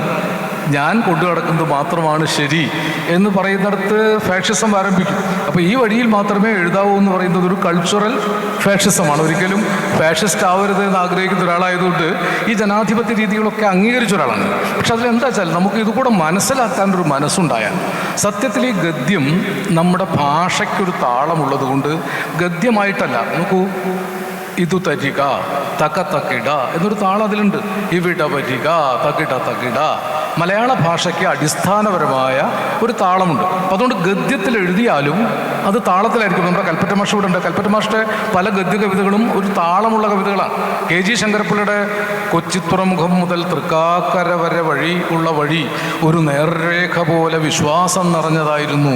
അതിൻ്റെ ഇരുപാടുമോ രമ്മരം മരമരം മരമരം എന്ന് മഹാമരങ്ങൾ തുമ്പിയാട്ടി ചെവിയാട്ടി വാലാട്ടി നിന്നു. ഗദ്യമാണിത്. പക്ഷെ ആ ഗദ്യത്തിന് ഒരു ആന്തരികമായ താളവും പദതാളവും. അപ്പം നമുക്ക് ഉദാഹരണത്തിന് പണ്ട് ചമ്പുക്കളിൽ ഗദ്യപദ്യമിതം കാവ്യം ചമ്പൂരീത്യഭിധീയതേ എന്നാണ്. ഗദ്യവും പദ്യവും ചേർന്നതാണ് ചമ്പു എന്ന രീതിയിലുള്ള കാവ്യം. പുരാതന ചമ്പുക്കളിൽ 16-ാം നൂറ്റാണ്ടിന് മുമ്പ് വന്ന ചമ്പുക്കളിലെ ഗദ്യമെടുത്താൽ നമുക്കൊരു പക്ഷേ ഒരു ഉദാഹരണത്തിന് ഗദ്യം ഞാൻ പറഞ്ഞു തരാം. പന്താട്ടത്തറ, സന്ധ്യാമന്ദിരം, ആയുധശാലകൾ, ആയാസപ്പുര, ചന്ദനമന്ദിരം, ഇന്ദുശിലാലയം, ആനപ്പന്തികൾ, ഭോജനശാലകൾ, മാണിക്യത്തറ, മരതകമണ്ഡപം, ഇന്ദ്രമണിക്കെട്ട്, ഇന്ധനഗേഹം, ബന്ധനഗേഹം, കനകക്കെട്ടുകൾ, സഭ്യജനാനാം വിഹരണ മന്ദിരം, അങ്ങനെ പലതുണ്ട് അങ്ങൊരു ഭാഗേ. ഇതൊരു ഗദ്യഭാഗമാണ് ചമ്പുവിൻ്റെ. പക്ഷെ നമുക്ക് ഓർക്കുന്നത് എന്തുകൊണ്ടാണെന്ന് അറിയാമോ? അതിനൊരു താളമുണ്ട് ആ ഗദ്യത്തിന്. പന്താട്ടത്തറ, സന്ധ്യാമന്ദിരം, ആയുധശാലകൾ, ആയാസപ്പുര, ചന്ദന മന്ദിരം, ഇന്ദുശിലാലയം, ആനപ്പന്തികൾ, ഭോജനശാലകൾ, മാണിക്യത്തറ, മരതകമണ്ഡപം, ഇന്ദ്രമണിക്കെട്ട്, ഇന്ധനഗേഹം, ബന്ധനഗേഹം, കനകക്കെട്ടുകൾ, സഭ്യജനാനാം വിഹരണ മന്ദിരം, അങ്ങനെ പലതുണ്ട് അങ്ങൊരു ഭാഗേ. ഇതൊരു ഗദ്യമാണ്. ഗദ്യത്തിന് ഒരു ഘടന താളാത്മകമാണ്. അതുകൊണ്ട് നല്ല ഗദ്യം ആന്തരികമായ താളമുള്ളതാണ്. അതുകൊണ്ട് ഗദ്യ കവിതയായി എന്ന് വെച്ചിട്ട് താളരഹിത കവിതയാണെന്ന് ഞാൻ പറയില്ല. ഗദ്യ കവിത താളമുക്ത കവിതയല്ല എന്നാണ് ബാലചന്ദ്ര ചുള്ളിക്കാടിൻ്റെ ഗസൽ എന്ന പൂർണ്ണ ഗദ്യ കവിതയാണ്. ഡിസംബർ 31 രാത്രി സത്രത്തിൻ ഗാനശാലയിൽ ഗുലാമലി പാടുന്നു. നഷ്ടപ്പെട്ട ദിനങ്ങളുടെ പാട്ടുകാരൻ ഞാൻ, വിലാപത്തിൻ നദി പോലിരുണ്ടൊരീ പാത താണ്ടുമ്പോൾ മാളികയുടെ കിളിവാതിലിൽ തിരശീല പാളിയോ കുളിർകാറ്റോ കനകാങ്കുലികളോ നിന്റെ നിഴലിൻ നെറുകയിൽ വീണത് നിശാദീപം ചൊരിയും കിരണമോ നിന്റെ കൺവെളിച്ചമോ. ശാഖയും ഇലകളും പൂക്കളുമില്ലാത്തൊരു ജീവിത തമോവൃക്ഷം വിണ്ട് വാർന്നൊലിക്കുന്ന ചൂടെഴും ചെറം പോലെ വിരഹാർത്തിയും ആർദ്രഗംഭീര മലിയുടെ നാദവും ഉറുദുവും ഉരുകിച്ചേരും. ഗാനലായനി ഒഴുകുമ്പോൾ ചിരബന്ധിതം ഏതോ രാഗസന്താപം ഹാർമോണിയത്തിൻ ചക്കിത്ത വാതായനം ഭേദിക്കുന്നു. ഹൃദയാന്തരം മൃദുശൂന്യമാം വർഷങ്ങൾ തൻ തബല ധിനിക്കുന്നു. ഈ കവിത വേണമെങ്കിൽ എനിക്ക് ഇരുന്ന ഇരിപ്പിൽ മുഴുവൻ പറയാം. പക്ഷെ ഇതിനകത്ത് ബാലൻ ചെയ്തിരിക്കുന്നൊരു വലിയ തന്ത്രം, ഗദ്യത്തോടടുത്തൊരു വൃത്തത്തിലാണത് എഴുതിയിരിക്കുന്നത്.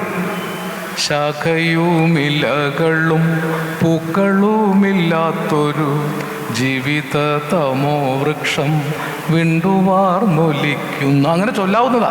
ഇത് കേകയാണ് വൃത്തം. കേക മുറിച്ച് പരത്തിയിട്ടിരിക്കുക.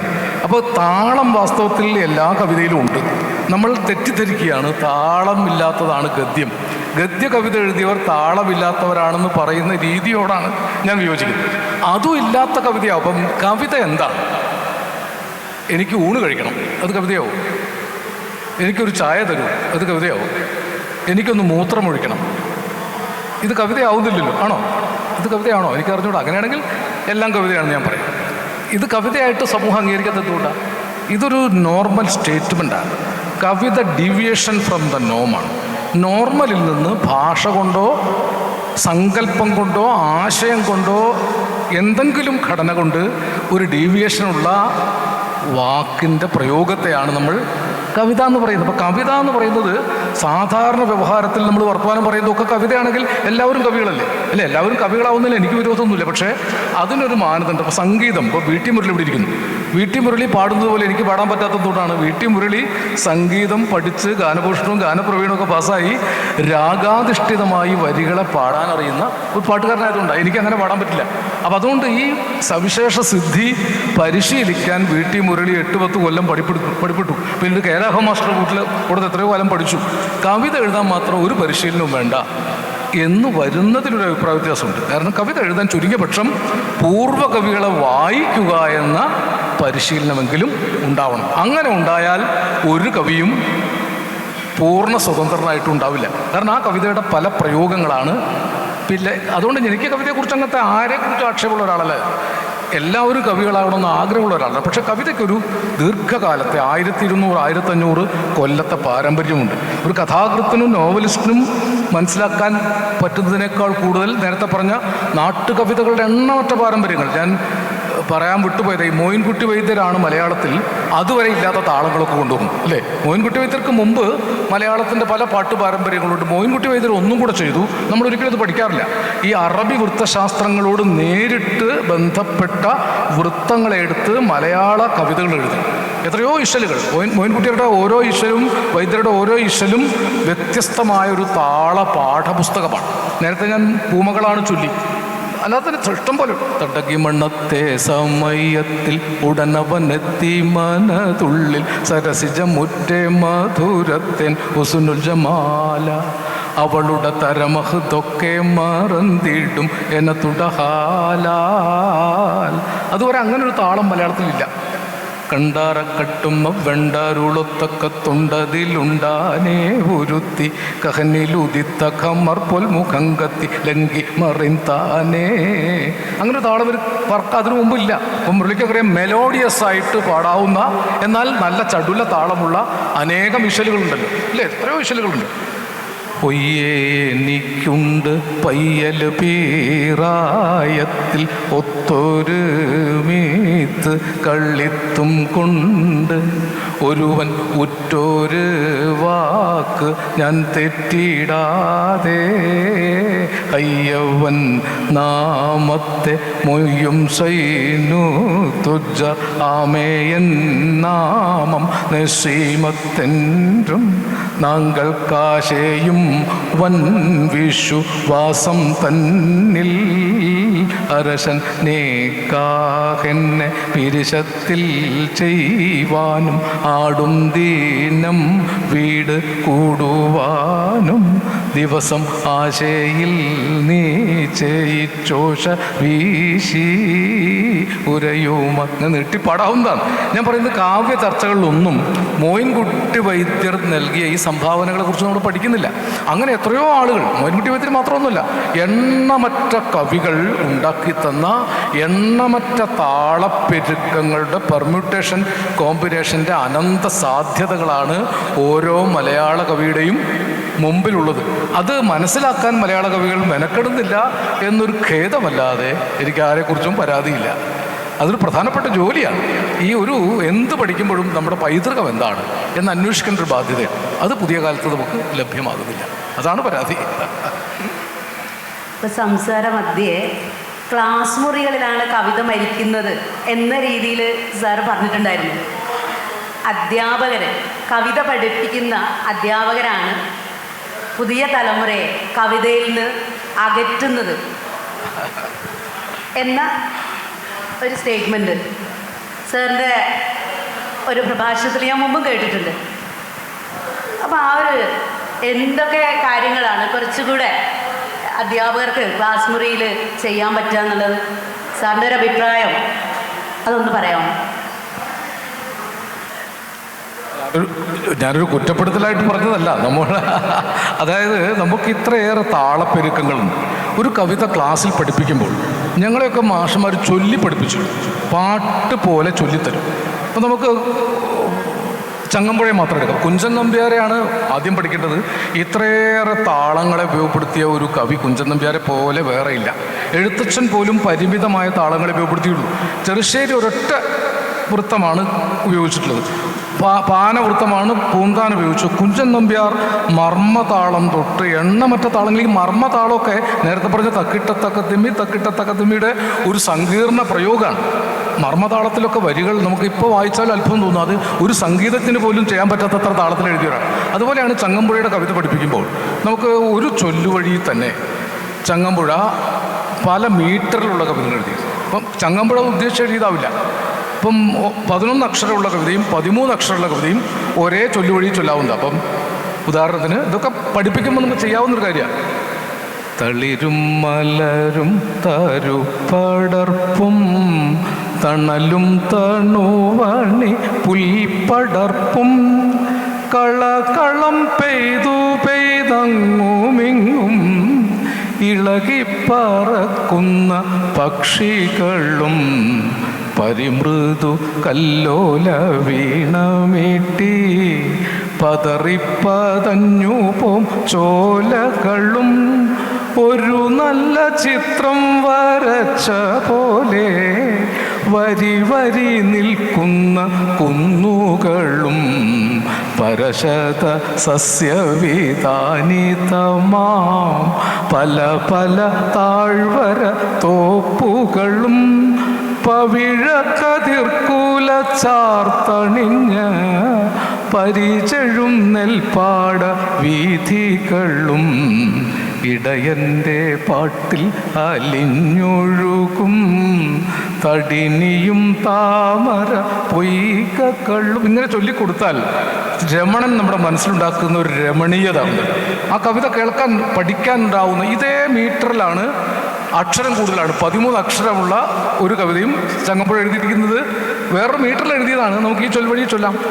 കനകച്ചിലങ്ക കിലുങ്ങി കിലുങ്ങി കാഞ്ചന കാഞ്ചി കുലുങ്ങി കുലുങ്ങി കടമിഴിക്കോണുകളിൽ സ്വപ്നം മയങ്ങി കത്തിരുതിർപ്പൂ പുഞ്ചിരി ചെഞ്ചുണ്ടിൽ തങ്ങി. അക്ഷരം വ്യത്യാസമുണ്ട്. തളിരും മല, ആ അക്ഷരമല്ല, അക്ഷരം കൂടുതലാണ്, പക്ഷെ ഒരു ചൊല്ലുവഴിയിലേക്ക് ഇത് ഒതുക്കാൻ പറ്റും. ഇതാണ് മലയാളത്തിൻ്റെ അനന്തങ്ങളായ ചൊല്ലുവഴികൾ. കവിത ചൊല്ലാനായിട്ട് മാത്രം ഉണ്ടായിരുന്ന പന്തളം KP-യുടെ ഒക്കെ പ്രശസ്തമായൊരു പ്രാർത്ഥന ഇതേ ചൊല്ലുവഴി ചൊല്ലാം.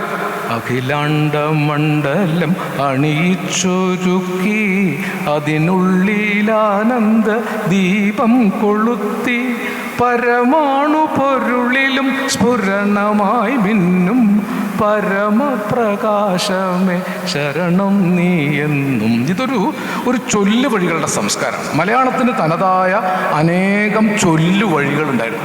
ഇതൊക്കെ ചൊല്ലി പഠിപ്പിക്കേണ്ടത് അധ്യാപകരുടെ ഉത്തരവാദിത്തമാണെന്നാണ് ഞാൻ വിചാരിക്കുന്നത്. നമ്മളൊക്കെ കുട്ടിക്കാലത്ത് ഇത് അങ്ങനെ കേട്ടതാണ്. ഈ ചൊല്ലുവഴികളൊക്കെ പൂർണ്ണമായിട്ട് നഷ്ടപ്പെടുകയാണ് ചെയ്തത്. എത്രയോ ചൊല്ലുവഴികൾ. ഇത് മാത്രമൊന്നുമില്ല, അതിന് ചങ്ങമ്പുഴയുടെ കവിതയിൽ അതിന് സാധ്യത ഉണ്ടായിരുന്നു. ഇപ്പോൾ കണ്ടിട്ടില്ല ഞാൻ ഈ വിധം മലർച്ചെണ്ടു പോലൊരു മാനസം എന്ന് ചങ്ങമ്പുഴ എഴുതിയാൽ നമുക്കത് സംഗീതം കൊടുക്കാം. കണ്ടിട്ടില്ല ഞാനീ വിധം മലർച്ചെണ്ടു പോലൊരു മാനസം. അങ്ങനെ ചൊല്ലുന്നതുകൊണ്ട് കവിതയ്ക്ക് ദോഷമൊന്നുമില്ലല്ലോ. കവിത കൂടുതൽ മനസ്സിലാവില്ലേ ചെയ്യുന്നത്. ഈ കവിതയെ വിടർത്തി കാണിക്കുമ്പോൾ ഇപ്പോൾ കാവ്യാലാപനത്തിൽ നമ്മൾ ചെയ്യുന്നത് ഈ ചൊല്ലുവഴികളെ വികസിപ്പിക്കുക. ഇപ്പോൾ മാമ്പഴം എന്നൊരു പരിപാടിയിൽ ദീർഘകാലം ഞാൻ ഇരുന്നിരുന്നു. ഞാൻ കുട്ടികളോട് പറഞ്ഞിരുന്നത് കേരളത്തിൻ്റെ അനേകം ചൊല്ലുവഴികളിൽ നിന്ന് നമുക്ക് മലയാളത്തിലെ എല്ലാ കവിതകളെയും വ്യത്യസ്തമായിട്ട് ചൊല്ലി ഫലിപ്പിക്കാൻ പറ്റും. ഒരുപാട് കവിതകൾ പല രീതിയിൽ, ഇപ്പോൾ എഴുത്തച്ഛൻ്റെ കളകാഞ്ചി കരചരണമല്ല ശൗര്യാസ്പദം വാനരന്മാർക്ക് വാൽമേൽ ശൗര്യമാകുന്നു വയമതിന് ചെടുതി വസനായന വാൽ വേഷ്ടിച്ച് വന്നി കൊളുത്തി പുരത്തിലെല്ലാടവും. കളകാഞ്ചി വാസ്തവത്തിൽ തിമിലയുടെ കേസ് ഇവിടെ ഇരിക്കുന്നത് തിമിലയുടെ ഒരു പെരുക്കാണ്. തകതകിട തകതകിട തകതകിട തകതകിട തകതകിട തകതകിട തകതകിട തകതകിട എന്ന് ആവർത്തിക്കുന്ന ഒരു തിമില പെരുക്കാണ്. വദന്നമഭികരചരണം അല്ല ശൗര്യാസ്പദം വാനരന്മാർക്ക് വാൽമേൽ ശൗര്യമാകുന്നു എന്ന് വെച്ച് തുഞ്ചത്തെഴുത്തച്ഛൻ തിമിലക്കാരനായിരുന്നു എന്ന് അർത്ഥമില്ല. ഞാൻ നേരത്തെ പറഞ്ഞു തിസ്രം, ചതുരശ്രം, മിശ്രം, ഖണ്ഡം, സങ്കീർണം എന്ന ഈ 5 ജാതി ഗതികളിൽ നിന്നാണ് ഈ ചൊല്ലുവഴികളൊക്കെ ഉണ്ടായി വന്നിട്ടുള്ളത്. അപ്പോൾ സമ്പന്നമായ ഒരു ചൊല്ലുവഴി പാരമ്പര്യം സത്യത്തിൽ പിൽക്കാലത്ത് നമ്മുടെ സംഗീതത്തിലൊക്കെ ചെയ്തത് ഈ ചൊല്ലുവഴികളെ വിടർത്തലാണ്. വയലാർ എഴുതി കൊടുത്ത സ്വർണ്ണച്ചാമരം വീശിയെത്തുന്ന സ്വപ്നമായിരുന്നെങ്കിൽ ഞാൻ സ്വർഗസീമകളും അവയ്ക്കുന്ന സ്വപ്നമായിരുന്നെങ്കിൽ ഞാൻ എന്ന കവിത അങ്ങനെ കേട്ടാൽ ഈ സുഖമില്ല. അത് വിടർത്താൻ പറ്റുന്നതുകൊണ്ടാണ് സ്വർണ്ണച്ചാമരം വീശി എത്തുന്ന സ്വപ്നമായിരുന്നെങ്കിൽ ഞാൻ. പലതും ഇങ്ങനെ വളരെ പരിഹാസ്യമായി തോന്നുന്നത് നിൻചുടു നിശ്വാസധാരയാം വേനലും നിർവൃതിയായൊരു പൂക്കാലവും എന്ന് പാടിയാൽ താനാരോ തന്നാരോ എന്ന് പാടിപ്പോവും. അങ്ങനെ ഒരു മീറ്ററിൽ നിന്നാണ് നിൻചുടു വേറെ രീതിയിലേക്ക് വികസിപ്പിക്കുന്നത്. അപ്പം മലയാളത്തിൻ്റെ ഈ പാട്ട് കവിതാ ബന്ധങ്ങൾ പാട്ടായി വിടർത്താനും കവിതയായിട്ട് ഒതുക്കാനും കഴിയുന്ന, പാട്ടിൽ തുടങ്ങി പാട്ടിലൂടെ വളർന്ന് പാട്ടിലേക്ക് വേറെ രീതിയിൽ വികസിച്ച അതിബൃഹത്തായ ഒരു സഞ്ചാരപഥമാണ്. അതൊരൊറ്റ സുപ്രഭാതത്തിലോ 5 മിനിറ്റ് പ്രസംഗത്തിലോ കാണിച്ചു തരാൻ പറ്റുന്ന ഒന്നല്ല. നമുക്ക് നിർഭാഗ്യവശാൽ ഇത്രയും വലിയൊരു സമ്പത്ത് നഷ്ടമായിക്കൊണ്ടിരിക്കുന്നു എന്നൊരു വേദന മാത്രമാണ് ഞാൻ പലപ്പോഴും പ്രകടിപ്പിക്കുന്നത്. അല്ലാതെ എനിക്ക് ഒരാളോടും വിരോധമില്ല, പരാതിയില്ല.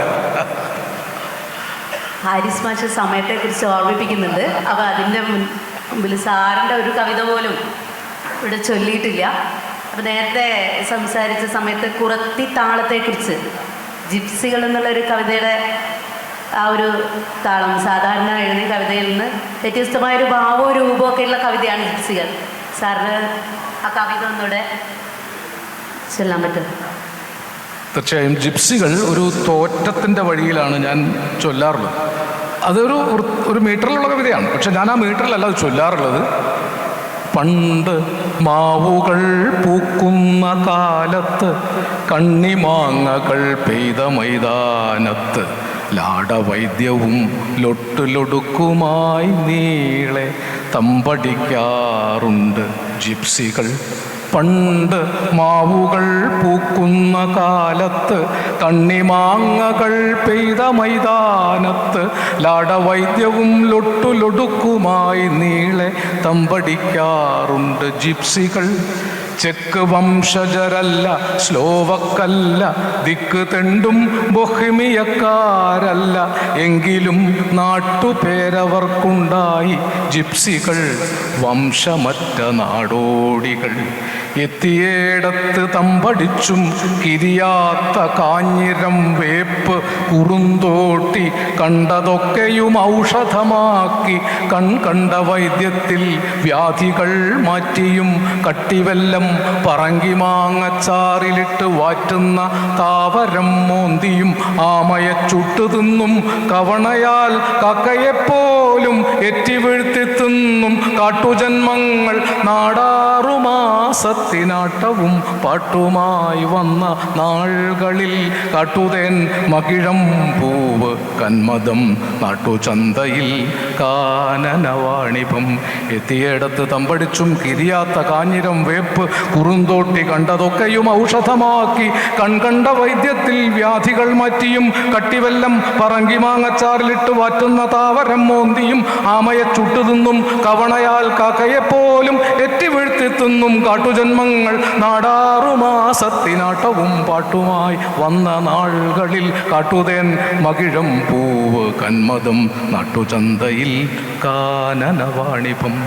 വൃത്തിയില്ലാത്ത കൂട്ടരെന്നാകിലും ചിത്തവൃത്തിയിൽ പ്രാകൃത നിഷ്കളർ, മർത്യവംശത്തിനാദിയാനങ്ങളിൽ നിത്യയാത്രികരായ നൊമേഡുകൾ. ചങ്ങലത്തുടർപോൽ പുരുഷാന്തര സങ്കരം സർഗശക്തിയായി സംഭരിച്ചെത്ര വംശാന്തരങ്ങൾ തൻ സഞ്ചാരസത്തയാണവർ പാലിച്ച ജീവിതം. വൃത്തിയില്ലാത്ത കൂട്ടരെന്നാകിലും ചിത്തവൃത്തിയിൽ പ്രാകൃത നിഷ്കളർ, മർത്യവംശത്തിനാദിയാനങ്ങളിൽ നിത്യയാത്രികരായ നൊമേഡുകൾ. ചങ്ങലത്തുടർപോൽ പുരുഷാന്തര സങ്കരം സർഗശക്തിയായി സംഭരിച്ചെത്ര വംശാന്തരങ്ങൾ തൻ സഞ്ചാരസത്തയാണവർ പാലിച്ച ജീവിതം. കുട്ടിയായിരിക്കുമ്പോൾ ആ നാടോടി വൃദ്ധരിൽ കണ്ടു വംശപിതാക്കളെ. എന്നിലുണ്ടായിരുന്നു പരിണാമ ഭിന്നമെങ്കിലും ആ ജിപ്സി മാനസം പേരറിയില്ല. വേഷവും ഭാഷയും വേറെയാണെന്നിരിക്കലും ഞങ്ങളെ വേറെയാക്കിയില്ല.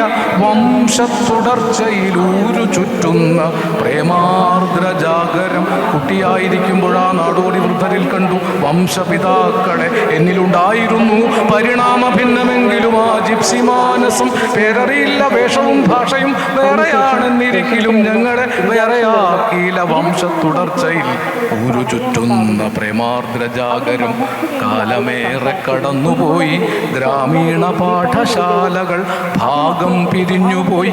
മാവു പോയി, മൈതാനവും പോയി, ഇപ്പോൾ ഊരു ചുറ്റുമാറില്ല നാടോടികൾ.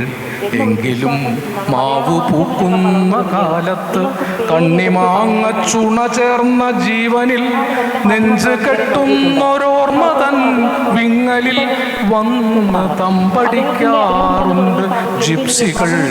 എങ്കിലും മാവു പൂക്കുന്ന കാലത്ത് കണ്ണിമാങ്ങ ചുണ ചേർന്ന ജീവനിൽ നെഞ്ച് കെട്ടുന്നൊരോർമ്മ തൻ വിങ്ങലിൽ വന്ന് തമ്പടിക്കാറുണ്ട് ജിപ്സികൾ.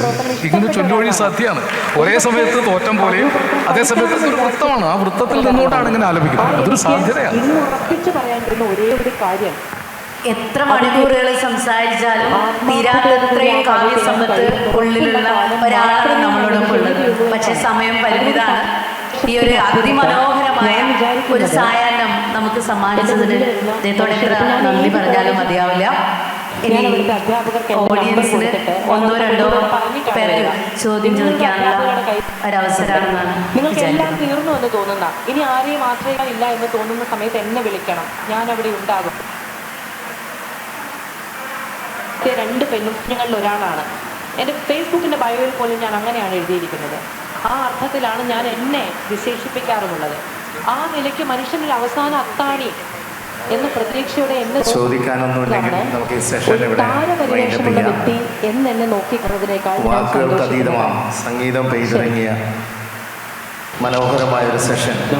എഴുത്തുകാരൻ, ഗാനരചയിതാവ്, തിരക്കഥാകൃത്ത്, സ്വതന്ത്ര പത്രപ്രവർത്തകൻ എന്ന നിലയിൽ മലയാളികളെ അതിശയിപ്പിച്ചുകൊണ്ടിരിക്കുന്ന പ്രിയങ്കരനായ ആലങ്കോട് ലീലാകൃഷ്ണൻ കടുത്തനാടിന് നന്ദി അറിയിക്കുന്നതിന് വേണ്ടി പ്രിയപ്പെട്ട സി കുമാരൻ മാസ്റ്ററെ ആദരപൂർവ്വം ക്ഷണിക്കുന്നു. താളം പാട്ട് കവിത എന്ന വിഷയം വളരെ സവിസ്തരം വിഷയത്തെ സംബന്ധിച്ച് പ്രതിപാദിക്കുകയും പാട്ടും കവിതയും വളരെ താളാത്മകമായി അവതരിപ്പിക്കുകയും ചെയ്തുകൊണ്ട് നമ്മളുടെ വളരെ സമയം വളരെ താല്പര്യപൂർവ്വം വിഷയങ്ങൾ ആധികാരികമായി അവതരിപ്പിച്ചിട്ടുള്ള പ്രമുഖനായ സാഹിത്യകാരൻ കലാകാരൻ ശ്രീ ആലങ്കോട്ട് ലീലാകൃഷ്ണൻ അവർക്ക് ഈ സംഘാടക സമിതിയുടെ പേരിൽ ഹൃദയംഗമായ നന്ദി രേഖപ്പെടുത്തുന്നു. അതോടൊപ്പം തന്നെ ഇവിടെ മോഡറേറ്ററായി പ്രവർത്തിച്ചിട്ടുള്ള ഷൈനി ടീച്ചർ, ഇവിടെ സ്വാഗതം പറഞ്ഞിട്ടുള്ള ശ്രീ പി രാജൻ, ഇവിടെ ശ്രോതാക്കളെ പങ്കെടുത്തിട്ടുള്ള ബഹുമാനരായ എല്ലാ സുഹൃത്തുക്കൾക്കും സംഘാടക സമിതിയുടെ പേരിൽ ഹൃദയംഗമായ നന്ദി രേഖപ്പെടുത്തുകയാണ്.